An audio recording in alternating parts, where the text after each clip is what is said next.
Bonjour, je suis Lucie Cardon, je suis énergéticienne médium et voici mon index ABC.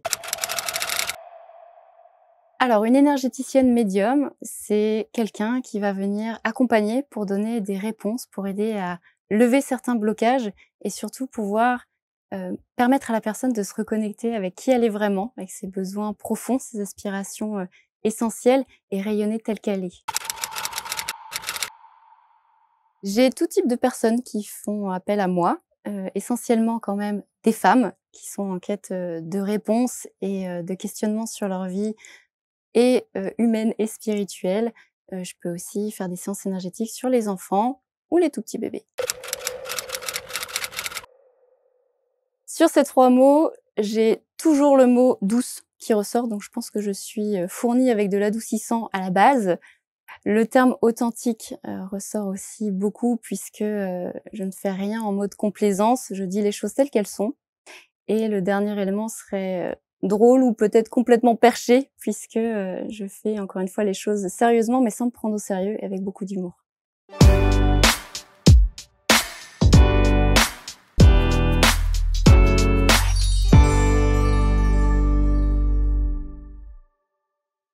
Voici un nouveau portrait, celui de Lucie Cardon, installée sur ses canapés. Bonjour Bonjour Lucie, Marc. merci infiniment d'être là. Ça y est, on y est, on va parler de vous, on va parler de votre parcours, on va parler de votre index, on va parler de vos ressentis aussi. Et moi j'ai beaucoup aimé quand on prépare l'émission, il y a toujours des petites phrases qu'on lit dans ce qu'on appelle les fiches de prod. Et vous dites, je viens tout droit d'une autre planète avec mes ailes de fée. Waouh, tout un programme. Mais d'où venez-vous alors? Quelle est cette planète, Alors d'après vous? j'ai pas le nom de la planète, Ah d'accord, ok, bon. mais c'est souvent ce que j'ai entendu, en tout cas depuis, toute petite. Alors entre le côté, bizarre, Ouais. pas comme les autres et puis, ben, voilà, vu que je pense différemment, forcément pas de cette planète. Bon, et alors vous avez fait des recherches, enfin vous avez essayé de comprendre d'où vous veniez et quels étaient justement ces ressentis? Alors les ressentis sont, beaucoup ciblés sur, l'hypersensibilité qui me Ouais. caractérise, assez fortement depuis toujours. Mmh. Qui était avant plutôt un fardeau, qui était plutôt un pas du tout un cadeau pour le coup Ouais. et qui en évoluant et en le tournant de manière différente est devenu, bah, finalement entre guillemets «ma plus grande qualité». Bon, eh ben, on va voir évidemment ce parcours. Vous êtes, énergéticienne, vous êtes médium, vous êtes autrice avec un livre qui, à l'heure où on enregistre cette émission, n'est pas encore sorti. Pas encore. Il arrive aux éditions Guitry Daniel, ce sera pour le mois de février? Oui, tout à fait. Voilà, février. Il y a une date prévue? Normalement le 8 février. Le 8? Bon, j'allais dire le 14, ça serait bien. Le 8 c'est mon anniversaire, c'est Ah, le encore mieux. 8, d'accord, ouais, le chiffre 8 est pas c'est parfait. Le titre, on peut déjà évoquer le titre? Oui, oui, bien sûr, c'est hypersensible, être magique dans un monde ordinaire. Voilà, être magique dans un monde ordinaire. Est-ce que vous n'avez pas, avant de parler de vous, mais est-ce que vous n'avez pas le sentiment parfois que, en ce moment, il y a une grosse tendance de l'hypersensibilité, de l'hyper ceci, de tout le monde est 10 quelque chose, ou TDA, ou TD Oui, machin, ou hein, vous avez le sentiment de ça ou pas? c'est très tendance, comme tout le côté spirituel d'ailleurs, hein, c'est le développement personnel, tout ça c'est en grande, évolution en ce moment, mais le côté hypersensible ou sur le haut potentiel, sur les Ouais, choses c'est comme ça, ça, c'est ouais, très en vogue. ouais. Maintenant, moi, je suis comme ça depuis, Est toujours, on va dire. est-ce que vous n'avez pas le sentiment que c'est aussi parfois une valeur refuge? C'est-à-dire qu'on met cette étiquette pour se dédouaner peut-être d'un comportement ou d'une attitude parfois? Je pense que ça peut, être le cas, d'ailleurs Ouais. pas que pour l'hypersensibilité, hein, et c'est tout l'intérêt de ce que je fais, c'est justement de pas aller s'enfermer dans des cases et derrière une étiquette. Mmh. L'intérêt, c'est s'il y a étiquette, c'est en tout cas juste pour se connaître, pour apprendre à D'accord. comment on fonctionne et pouvoir s'adapter face aux situations et à ce qu'on ressent, Ouais. mais pas se cacher pour dire, «Je suis hypersensible donc je peux faire la tête à n'importe quel moment» ou Ouais.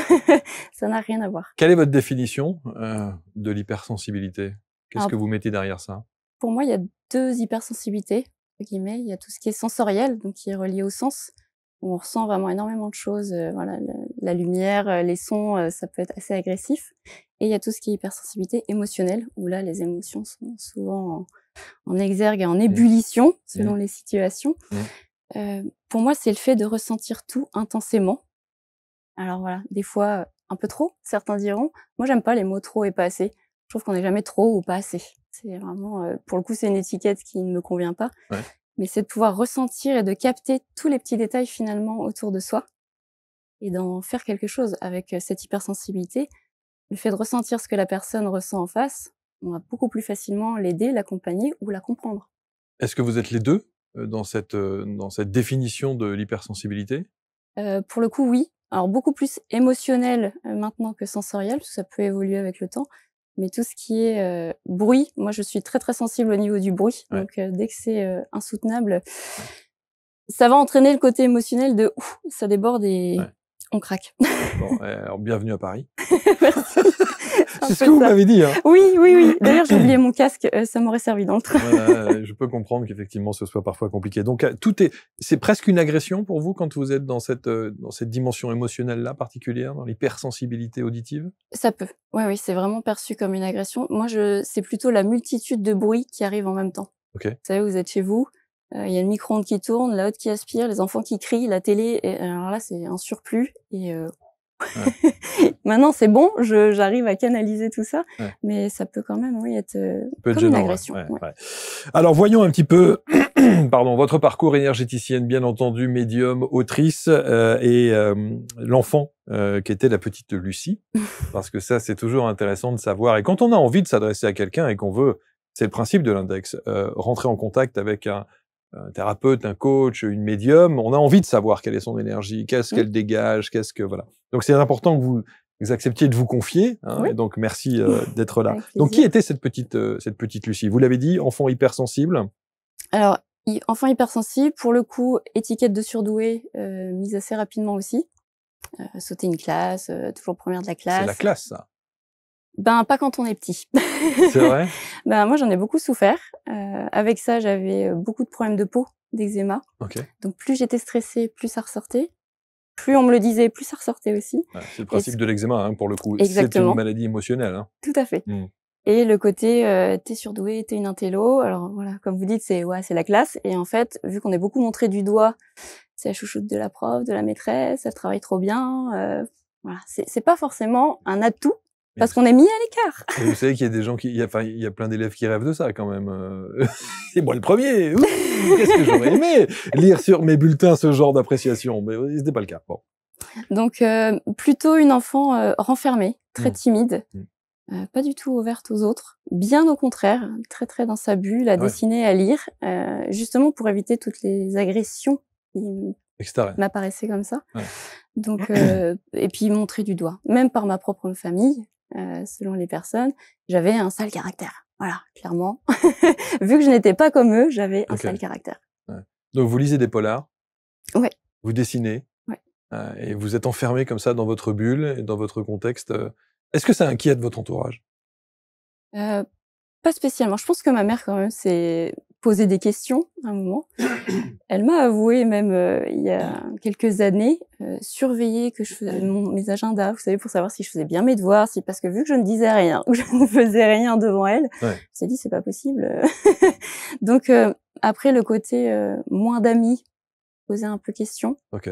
mais les résultats à l'école étant bons et à Ouais. la maison, j'étais quand même une enfant épanouie, heureuse, Donc pas d'inquiétude. joyeuse.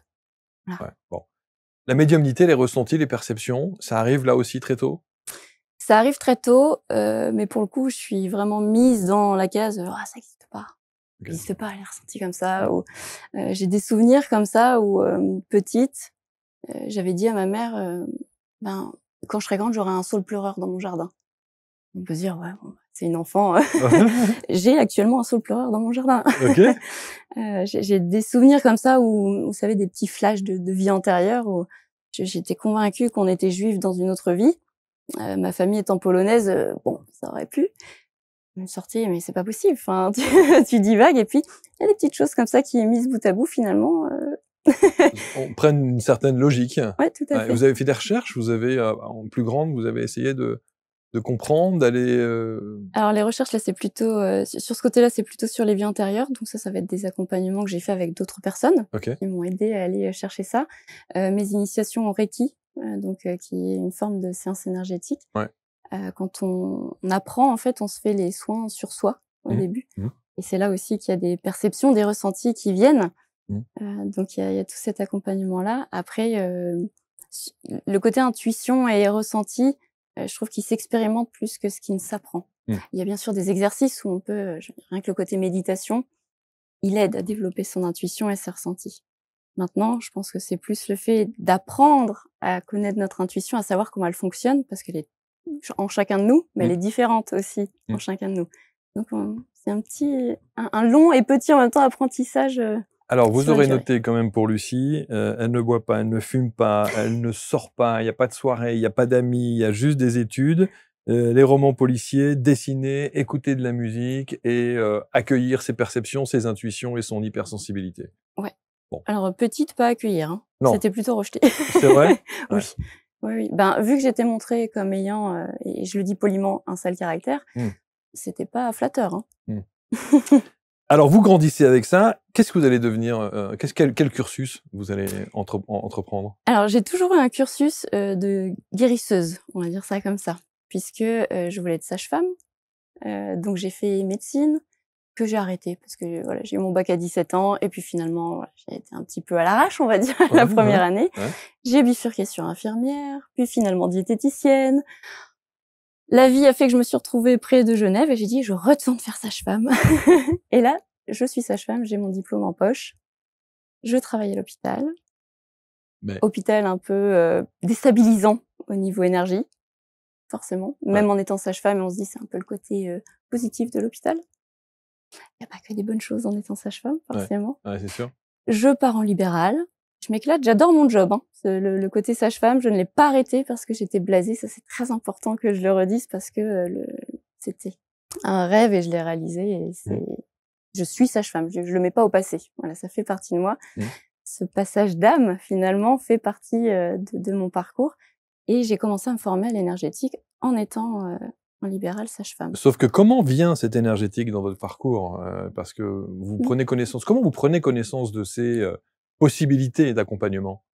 Eh bien, en fait, j'ai eu une expérience personnelle qui a été, très douloureuse et je pense que pour le coup, ça a été, un exutoire, un refuge. OK. Et je me suis dit: «Il faut que je trouve une autre façon d'aller mieux». Parce que, les autres choses, même, je veux dire tout ce qui est psychologue et cetera, qui fonctionne pour certains, moi ça ne me convenait pas. J'ai dit: «Il faut que je trouve autre chose». OK. Pour me connaître et pour que j'aille mieux. On peut savoir quel était votre problème? À moins que ce soit perso? C'est perso. Très bien, parfait, pas de problème. C'est perso, mais c'est, on va dire tout ce qui est en lien avec, une séparation très difficile en D'accord, très bien. rupture, qui crée ce déchirement à l'intérieur et où finalement on ne sait plus, vers quoi aller. OK. Et c'est à ce moment-là que j'ai commencé à lire des choses, à regarder des vidéos en lien avec l'énergétique, en lien avec la spiritualité et où je me suis dit: «Ah, là ça fait écho». Sauf que cette spiritualité-là, elle était pas du tout dans votre vie? Elle n'apparaissait pas du tout? Vous Au n'aviez pas au cette, Au-delà de certaines intuitions, certains ressentis, pas spécialement. J'avais déjà, on va dire, manié un petit peu les cartes ou le pendule OK. depuis, 17-18 ans, mais sinon pas spécialement. Mmh. Donc en fait, la lecture ne posait pas de problème pour vous parce qu'évidemment, vous passez votre temps à lire et là, vous vous plongez dans ces livres-là et ça vous parle tout de suite? Ça me parle tout de suite, ça fait tilt. Là, c'est vraiment, ce déclic, instantané. Alors après, la forme, que ce soit Reiki ou n'importe quel autre, soin énergétique ou, il y a des personnes qui marquent quand on écoute certaines vidéos. Alors moi, j'allais sur YouTube et puis, ben, Ouais. je cherchais aussi des solutions comme ça. Ouais. Et puis il y a des personnes où les mots résonnent tellement fort qu'on se dit: «Waouh, ça peut pas être un hasard». Et c'est qu'une belle synchronicité pour me montrer que, OK, tu peux y croire et tu peux y aller. OK. Donc qu'est-ce que vous faites? Vous allez vous former? Quel angle vous prenez? Qu'est-ce que vous allez suivre? Je commence par le Reiki. Donc ça, il y a 3 degrés, donc 3 niveaux de formation. Le degré 1, c'est tout ce qui est sur le plan physique. Ensuite, on va sur l'émotionnel et ensuite beaucoup plus sur le spirituel. Donc le plan, encore plus large, plus vaste. Donc je fais mes 3 degrés à plusieurs mois, années d'écart parce qu'il faut le temps d'infuser. Je me forme après au laoshi, aux soins énergétiques, égyptiens et en fait, avant de faire tout ça, j'arrête sage-femme. Parce que ça me plaît tellement, ça me parle tellement, je me sens tiraillée et une autre intuition, vient pour me faire comprendre que je peux pas faire les 2. Déchirement intérieur puisque, les 2 me plaisaient. Il faut faire un choix. Ouais. Il y a un moment de faire un choix et cette intuition, c'était, en gros: «Tu n'auras pas ton 2e enfant si tu continues sage-femme». Waouh! Mais alors il faut une explication là-dessus. Mais Dire vous ressentez ça Ouais. tellement fort que ça fait Je l'entendais. Vous Vraiment, l'entendez? ouais, je l'entendais et ça ne faisait que revenir. Donc je me suis dit: «À un moment, je peux pas l'ignorer. C'est pas possible. Et il doit y avoir un sens, Mais alors, l'explication, je sais pas si je l'ai. C'est fou, c'est-à-dire on vous dit, il faut que tu arrêtes ton activité professionnelle si tu veux avoir ce 2e enfant. Bah, on me dit pas il faut, c'est un choix. Oui, enfin, je veux dire, Mais voilà. c'est ça. En gros, c'est la voie qu'on me propose. J'arrête, mon cabinet de sage-femme, 1 mois après, ça marche. Est-ce que moi, je me mets 2 secondes à la place de la personne qui partage votre vie, qui entend ça. Alors, D'abord, est-ce qu'il est ouvert à ça et est-ce qu'il accepte ça? on est très différents tous les 2. Il est très terre à terre, très cartésien et pourtant il accepte totalement ce que je fais, hein. OK. Et moi, je suis très perchée pour le coup, très, là-haut, des fois peut-être un peu trop pour certaines personnes. Mmh. Il l'accepte, mais il veut pas trop savoir. Les ressentis ou ce que je ressens même pour le futur, il veut pas trop savoir. Il veut pas savoir. Oui, sauf que là, il y a une décision à prendre pour le coup à l'époque. Sachant qu'on était dans un parcours déjà, médical pour nous aider donc Ouais. il savait. Ouais. Bon. Donc acceptation Acceptation. et donc bébé arrive, c'est-à-dire que le fait d'avoir arrêté votre 1re activité, votre métier, bébé arrive, le 2e bébé arrive dans la foulée? Alors je vous dis, il y avait quand même un parcours médical, on Oui. avait de l'aide, mais c'est là où ça a fonctionné. Incroyable. Donc je me dis: «OK, bah, l'intuition, on a besoin de l'écouter profondément», même si des fois, elle nous fait flipper. Ouais. Parce que, mentalement, c'est pas ce qu'on veut, Ouais. en fait. Est-ce que là, ça décuple quelque chose chez vous? Sur vos perceptions et sur votre intuition? Je pense que oui. Enfin, il y a une notion de confiance où on se dit, «Bon, c'est juste. C'est forcément juste». Mmh. Qu'est-ce que vous allez faire alors à ce moment-là? Vous continuez à vous former? Je continue à me former, j'ouvre, je bascule mon cabinet sage-femme en cabinet d'énergéticienne et puis je fais mon site internet, je commence à faire mes petites cartes de visite, je me mets sur, les réseaux Ouais. pour me faire connaître, pour faire ma vitrine, hein, Ouais. pour me montrer et puis, bah, alors ça prend un petit temps. Je pense qu'encore une fois, tout est juste le temps que le bébé arrive et cetera Mmh. et puis, vient un moment où j'accroche, à ce côté énergéticienne, l'hypersensibilité qui me caractérise. Le fait que ça marche, si je puis dire ça comme ça, c'est quand on est pleinement soi. Les gens, viennent vers nous quand on est authentique. Ouais, c'est ça. Enfin, en tout cas, c'est mon ressenti. Et c'est d'où l'idée aussi, et c'est ça qui est intéressant parce que vous dites très, très bien, c'est de montrer véritablement ses forces et sa vulnérabilité Exactement. dans, une émission comme celle-ci où vous acceptez de parler comme ça à cœur ouvert et de vous livrer. C'est ça aussi, hein, l'exercice et c'est important de pouvoir le dire. Qu'est-ce qu'aujourd'hui l'hypersensibilité et votre intuition vous apportent, dans votre approche, auprès de ceux et celles qui, vous consultent? Comme je vous l'ai dit tout à l'heure, l'hypersensibilité, on ressent quasiment tout de suite ce que l'autre en face, ressent. Alors peut-être pas pense, on n'est pas forcément télépathe, mais en Mmh. tout cas, même avec des grosses carapaces, Ouais. il y a quelque chose qui se passe. Ça veut dire que Il y a un quelqu'un échange qui d'énergie. vous consulte, vous sentez tout de suite s'il y a quelque chose ou quelle est la problématique, si je puis dire, ou là où il faut mettre l'accent? Oui, hein, de façon des fois large, on va pas forcément avoir la problématique exacte, sur sa situation personnelle, j'entends, mais sur l'émotion qui est la plus vive ou Ouais. sur ce qui a besoin de travailler, oui, c'est tellement fort que ça, c'est une grosse aide. Ouais. Qui sont ces gens qui aujourd'hui, vous consultent? Est-ce qu'on vous consulte pour de l'énergétique? Est-ce qu'on vous consulte pour de la médiumnité? On consulte pour les 2. Mmh. Alors j'ai beaucoup plus de femmes qui viennent jusqu'à moi, sachant que tout le monde peut venir, Mmh. mais j'ai beaucoup plus de femmes, qui, viennent. J'avais beaucoup plus de séances énergétiques avant et puis finalement, il y a quand même beaucoup, sur la médiumnité, sur Ouais. alors il y a la question de prédiction, de futur, mais ce que je mets le plus en avant, c'est le côté guidant, c'est-à-dire d'avoir des informations à l'instant T sur: «OK, qu'est-ce qu'on peut faire?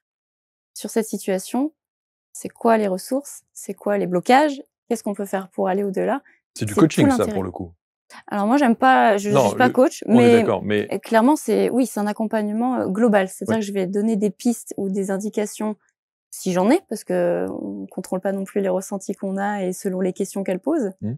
Ça va être des fois, voilà, en mode prédiction, mais ce qui compte, c'est qu'est-ce qu'elles peuvent faire pour aller justement vers ce qu'elles veulent. Mmh. Donc ça, c'est En plus, c'est de la, là, il y a de la voyance aussi, pour le coup, là. Hein. Médiumnité, voyance, clairaudience, clairvoyance, hypersensibilité, intuition plus. Mmh. Évidemment, ça c'est important. Et l'énergétique, c'est-à-dire que vous pouvez faire soit l'un, soit l'autre, ou les deux en même temps? Alors souvent, c'est soit l'un, soit l'autre. L'énergétique, on va travailler sur tous les plans. Le plan physique, émotionnel, mental, spirituel. Ouais. Après, on n'est pas obligé de travailler sur tous les plans en même temps non plus. Ça dépend aussi pourquoi la personne vient jusqu'à moi. Mais je pense que une étape à la fois, c'est bien. Est-ce que les gens savent pourquoi ils viennent vous voir? Est-ce qu'ils savent identifier leurs problématiques? Pas tout le monde. Même dans les guidances, je le vois, il y en a, ça va être, je veux juste recevoir des messages pour m'aider, je suis ouverte à tout, et puis je prends tout ce qu'il y a. Il y en a, c'est très carré, très ciblé, elles ont leur petite liste de questions et puis elles savent. Et pour l'énergétique, généralement, elles savent quand même elles savent pas forcément ce dont elles ont besoin, mais ce qui bloque ou ce qui les dérange, ça, elles savent. Qu'est-ce qui vous parle le plus? Qu'est-ce que vous aimez le plus dans votre accompagnement? Entre les deux? Ouais. Franchement, le tout. Ouais. Le tout. L'énergétique, j'adore parce que même si c'est pas palpable, que c'est invisible, et moi je travaille beaucoup à distance en plus parce que l'énergétique n'a pas de limite en termes d'espace et de temps. Donc en visio pour le coup? Pas forcément. Non? Même sans voir la personne. Même sans voir la personne, ouais. En support avec une photo oui, ça ou des peut. choses comme ça? Ça peut. Son prénom, sa date de naissance, sa problématique, ça me suffit pour aller travailler avec elle. Et très souvent quand même, elles font les deux. Donc c'est un accompagnement qui est global. J'ai presque envie de dire, une fois que vous avez certaines informations en guidance, ben, vous allez avoir envie d'aller débloquer et de travailler sur ça. On dit souvent que quand il y a eu cette période de Covid il y a 3 ans, il y avait l'avant et l'après.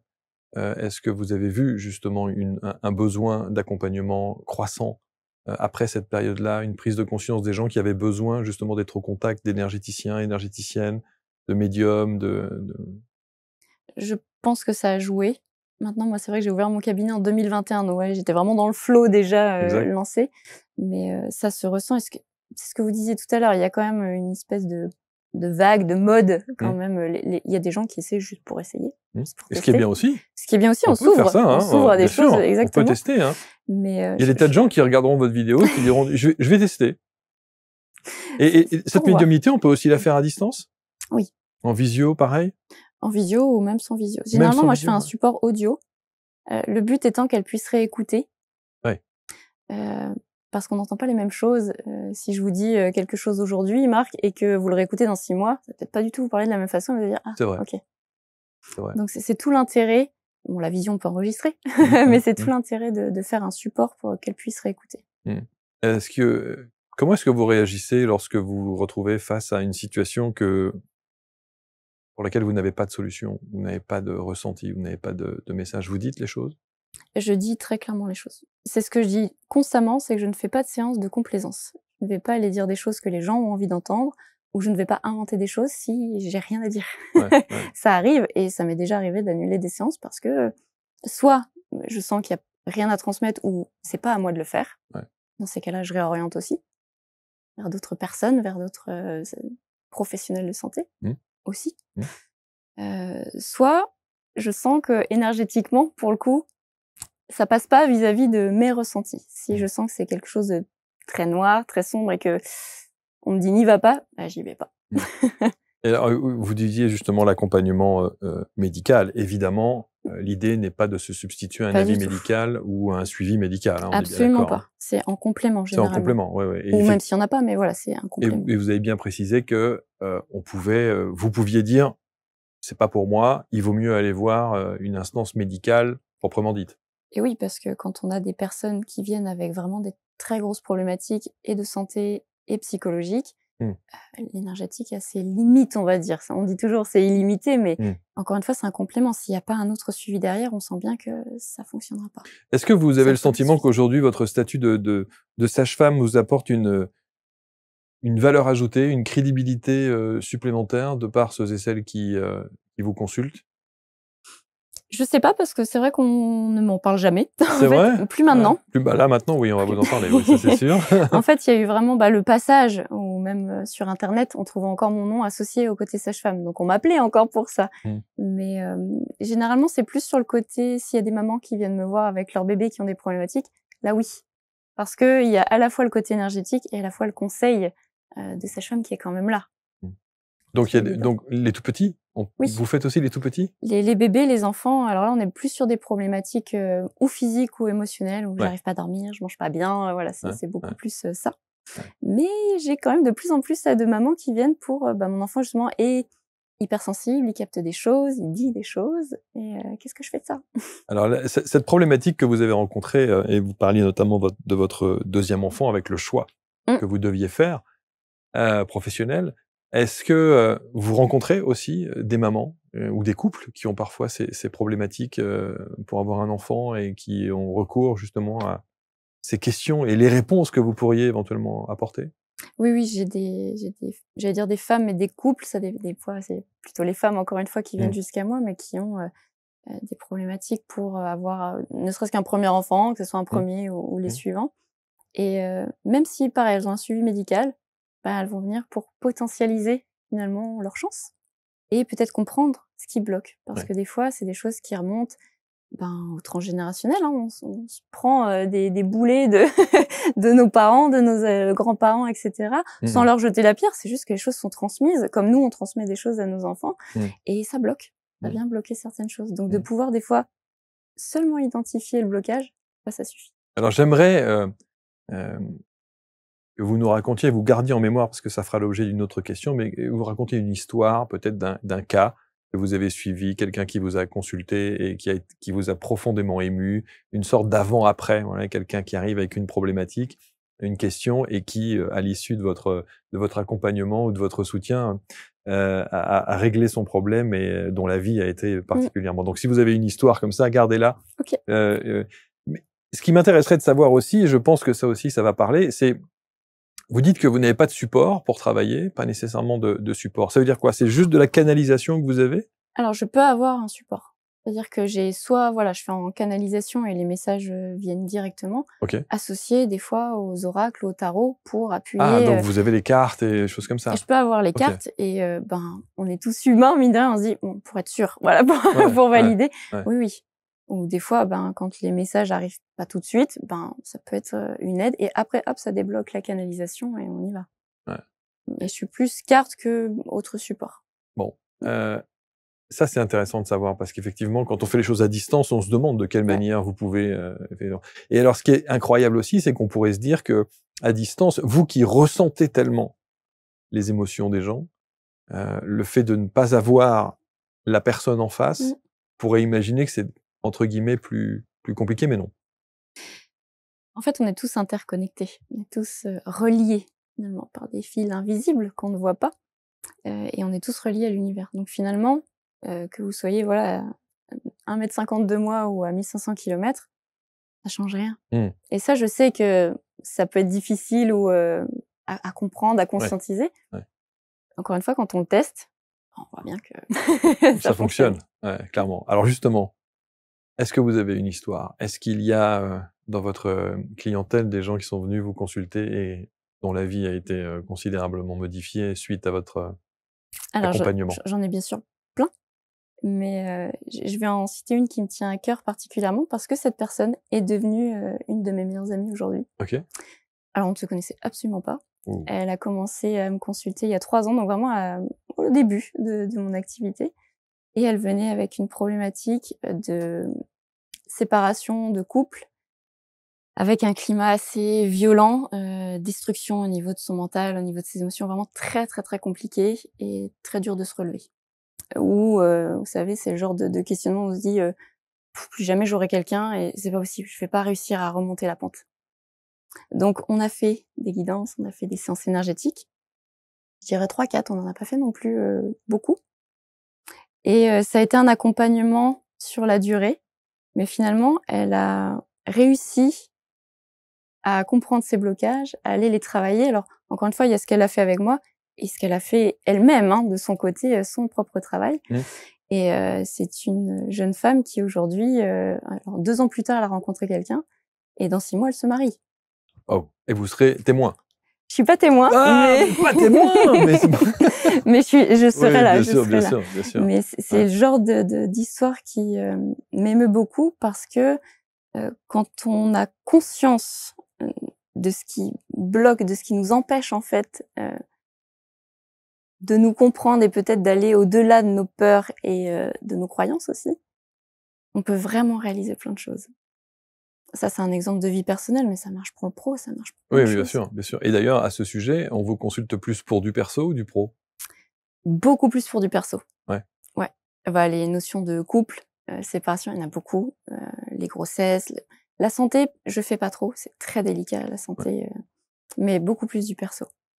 Après, le pro, ça va être, vous savez, tourner sur le côté, je fais quoi sur cette terre? Voilà, je suis venue faire quoi? C'est quoi ma mission? Vers quoi? Est-ce que je suis en train de me planter? Même si finalement, à la base, elles avaient peut-être pas de questionnement, c'est est-ce que je suis en train d'aller sur la bonne voie? Ça, c'est je pense que je ne connais personne qui ne se soit pas posé cette question un jour ou l'autre. Je crois aussi. Est-ce On qu'on se est la pose tous. vraiment sur d'abord, non, c'est même 2 questions, c'est: «Qu'est-ce que je viens faire sur cette terre?» et «Est-ce que je fais les bons choix?» Est-ce que c'est la bonne orientation? Est-ce que c'est le bon chemin Mmh. que je dois prendre?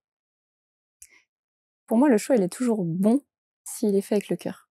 Très honnêtement, par expérience personnelle et observation des personnes que j'accompagne, quand le choix, il est trop mentalisé, justement trop réfléchi, ça va dans le mur. Ouais, sauf qu'on a quand même parfois besoin. Ah, Il il est faut utile, réfléchir pour faire le choix. bien sûr, mais le choix de base, Ouais. ça doit être un choix de cœur. Si vous me dites demain, je veux être chirurgien et puis que vous détestez vous détestez le sang et puis, enfin je sais pas, il peut y avoir des choses comme ça. Oui. Parce que, j'en sais rien, vous avez des générations de médecins derrière vous, ben, peut-être qu'en réfléchissant, vous allez dire: «Ouais, c'est quand même la meilleure solution», mais ce sera pas un choix de cœur. C'est là où le ressenti, c'est là où votre accompagnement est, à mon avis, essentiel. C'est d'arriver à déterminer si c'est véritablement un choix de cœur, Ouais. ou si c'est un choix de raison, ou si c'est un choix financier, ou si c'est compliqué de faire une analyse de ça. Et oui, parce que, enfin, sur notre planète, le côté financier, forcément, il est hyper Et important. bien Ça sûr. fait partie c'est une énergie qui fait partie de notre vie. Donc c'est très souvent, de toute façon, ce qui bloque. C'est j'ai peur parce que, Bien si sûr. j'ai plus de salaire ou si et c'est normal. C'est Ça normal. m'a bloqué aussi. Bah, Ça vous m'a savez quoi? posé J'attendais que vous question. terminiez votre phrase Ça pour m'a vous posé dire, question. passer d'un statut de sage-femme qui est quand même quelque chose assez bordé, carré, où on sait évidemment où on va dans des grosses institutions cliniques En ou Suisse? hospitalières, ou en Suisse. Ah ouais, en plus, en Suisse, Ah, on m'a traitée de folle, hein. On m'a dit: «Tu es complètement folle. c'est sûr. Tu fais n'importe quoi». Bon, ceci dit, vous aviez quand même cette carte-là, et si vraiment ça n'allait pas de l'autre côté, Ah, je vous peux pouviez retourner. rebondir. Je peux retourner. Oui, Je peux c'était pas... encore redevenir, Oui, vous sage-femme pouvez, si j'ai oui. envie, hein. Mais vous n'avez pas envie. Non. C'est vrai, vous n'avez plus du tout envie? Pour l'instant, non. Je ne sais L'épanouissement, pas. vous l'avez aujourd'hui dans ce que vous faites là, aujourd'hui? Ouais. Ouais. Je me sens vraiment à ma place. Et voilà, même, tout à l'heure, vous me parliez même, en off des réseaux, des vidéos que je fais. C'est moi totalement. Voilà, c'est, je suis pas quelqu'un qui se prend au sérieux. Je fais les choses sérieusement, mais je me prends pas au sérieux. Et c'est tout l'intérêt aussi d'être dans cette authenticité. Et c'est ce qui généralement résonne dans les gens. Vous savez qu'on parle souvent sur cette chaîne, notamment, du fichu lâcher prise dont on nous rabâche, hein, les oreilles à longueur. Vous l'avez expérimenté, vous y êtes dedans? Je pense qu'on l'expérimente, tout le temps, en Ouais. fait, selon nos situations de vie, mais tout le temps. En tout cas, pour arriver à ce que vous faites aujourd'hui, ce que vous êtes aujourd'hui, vous avez complètement lâché prise pour, Complètement, je ne sais pas. Encore une fois, je Ouais. vous dis, ça c'est par vague. Je pense que c'est aussi, Mmh. c'est comme nos émotions, c'est comme tout, il y a rien de très linéaire et tant mieux, sinon on s'ennuierait. Mais le lâcher prise, c'est pas juste, je fais rien et je laisse venir. C'est je mets quand même les actions en place pour que ça marche. La preuve, vous êtes là. Mais tout ce que je peux pas contrôler, je me lâche la grappe par rapport à ça. Ouais. Parce que ça n'a aucun intérêt. Ouais. Donc ne serait-ce que la vie des gens, Mmh. et ça des fois ça bloque aussi beaucoup de personnes, hein. Voilà, de se montrer, de dire certaines choses, même comme aujourd'hui, je sais qu'il y a des gens à qui ça va pas plaire et c'est pas grave. Parce que je sais que de mon côté aussi, tout le monde ne me plaît pas. C'est ouvert, mais je suis dans la tolérance de dire, bon, chacun pense ce qu'il veut, et tant qu'on fait pas de mal à l'autre et qu'on est épanoui. Est-ce que vous avez eu des retours d'anciennes consoeurs et confrères qui aujourd'hui savent ce que vous faites dans cette dimension parallèle qui est la médiumnité? Ils savent? J'ai eu 1 ou 2 anciennes amies sages-femmes, voilà, qui m'ont dit: «Ah, tu fais ça maintenant?» Mais ça m'étonne pas. Voilà, Ça m'étonne pas. Voilà, ouais. les retours que j'ai, c'est ceux-là. Ouais. Après au niveau, famille, bon, c'est toujours alors famille, belle famille, c'est toujours un peu mystique, c'est toujours un peu: on sait pas trop ce qu'elle fait, on pose pas trop de questions non plus» et mais voilà, ça a rien d'étonnant finalement. En fait, quand on regarde la totalité du parcours, ça les étonne pas vraiment. Guidance intuitive, séance énergétique. Je viens tout droit d'une autre planète avec mes ailes de fée. Ben voilà, si vous voulez une fée sur votre parcours et si vous avez envie évidemment de poser toutes ces questions existentielles, d'être accompagné, je pense que vous avez la bonne personne, c'est Lucie Cardon.